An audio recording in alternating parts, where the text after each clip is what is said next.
இன்றைக்கி உருண்டை குழம்பு வைக்க போகிறேன். என் பையன் புது வீடு கட்டியிருக்கான். புது வீட்டில் இன்றைக்கி சமையல் பண்ணுறோம். நேற்றியே சமையல் பண்ணிட்டோம்.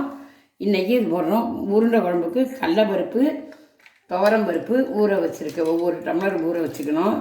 சின்ன ஏனத்தால் நமக்கு அளவுக்கு தகுந்தபடி என்ன பண்ணுங்க. ஊறின பருப்பு போடுறேன். போட்டு மிளகாய் 2 வத்தல் போடணும். வத்தல் மிளகாய் மிளகா இதுக்கு தகுந்தது போட்டு குறப்பாக அரைச்சிக்கணும். உருண்டை குழம்புக்கு பெருஞ்சீரகம் போடுறவங்க போடுவாங்க. நாங்கள் சாப்பிட மாட்டோம், அதனால் பெருஞ்சீரகம் போடலை.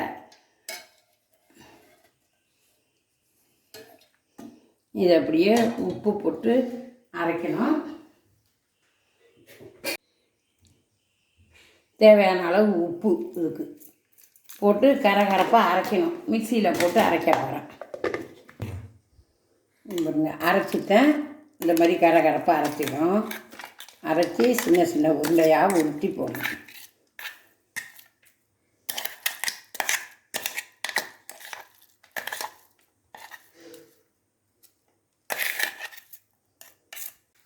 வெங்காயம் போடுறோம் பாருங்கள், நைஸாக அரிஞ்சு. பிடிக்காதவங்க வேண்டியில்லை, வெங்காயம் போட வேண்டியில்லை. வெங்காயம், கருவேப்பிலையை நல்லா வாஷ் பண்ணிட்டேன். பறித்து வாஷ் பண்ணி கிள்ளி போட்டுக்குவோம். கொஞ்சம்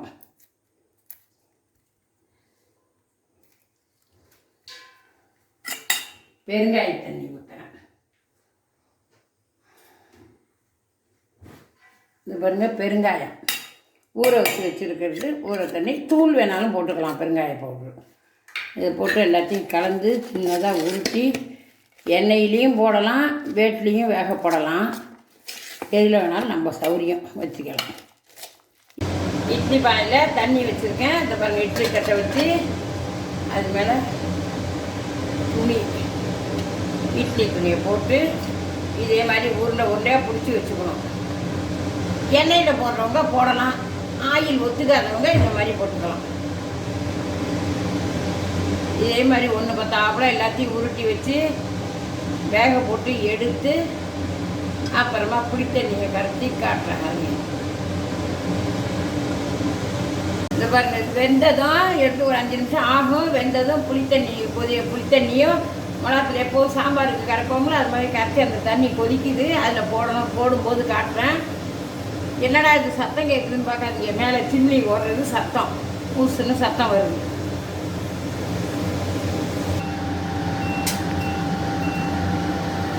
புளித்தண்ணி இந்த பாருங்க, அது வேகிற வரையில் கொஞ்சம் புளி, சாம்பாருக்கு கரைப்போம்ல, புளி கரைச்சி தண்ணியாக எடுத்துக்கிட்டு உப்பு, மிளகாத்தூள், கொஞ்சம் மஞ்சத்தூள் போட்டு இதை கொதிக்க வைக்கணும். மிளகாத்தூள்னா சாம்பார் தூள்.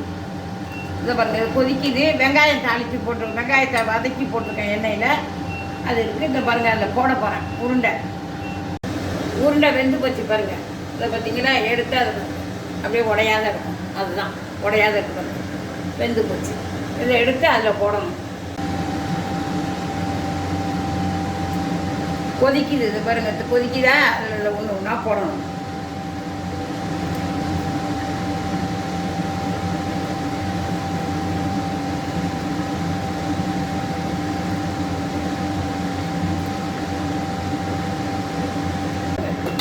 உருண்டை போட்டுட்டேன். நல்லா கொதிக்குது பாருங்க, எப்படி கொதிக்குது பாருங்க. இந்த மாதிரி கொதிக்கணும். அந்த உருண்டையில் இந்த சாரம்லாம் இறங்கும். சாம்பார் தூள், புளியெல்லாம் அதில் காரம், உப்பு காரம் அதில் ஏறும். ஏறின பிறகு வெங்காய வடகம் தாளிக்கலாம், இல்லாட்டி கடுகு மிளகா தாளிக்கலாம். கருவடங்கிறது வெங்காய வடகம், கருவடகமும் சொல்லலாம், வெங்காய வடகம்னு சொல்லலாம். தாளிப்பு வடகம் பொரியுது பாருங்க.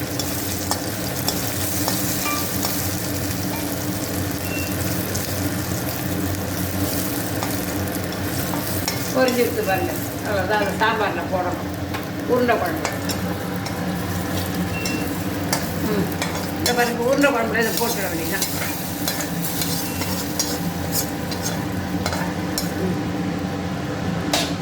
அவ்வளோதான் பாருங்கள், உருண்டை குழம்பு ரெடி. நல்லா சாதத்தில் போட்டு சாப்பிட்டோம்னா சாம்பார் மோர் சாதத்துக்கு தொட்டுக்கலாம். உருண்டை எல்லாம் தொட்டுக்கலாம். நல்லா வாசனையாக இருக்கும், டேஸ்ட்டாக இருக்கும். சாப்பிட்டு செஞ்சு பார்த்துட்டு சாப்பிட்டு பார்த்துட்டு கமெண்ட் பண்ணுங்கள். என் பேத்தி சேனலுக்கு சப்ஸ்கிரைப் பண்ணுங்கள். ஜோராக இருக்கும் சாதம், இன்னும் ரெண்டு உருண்டை கூட சாப்பிட்லாம்.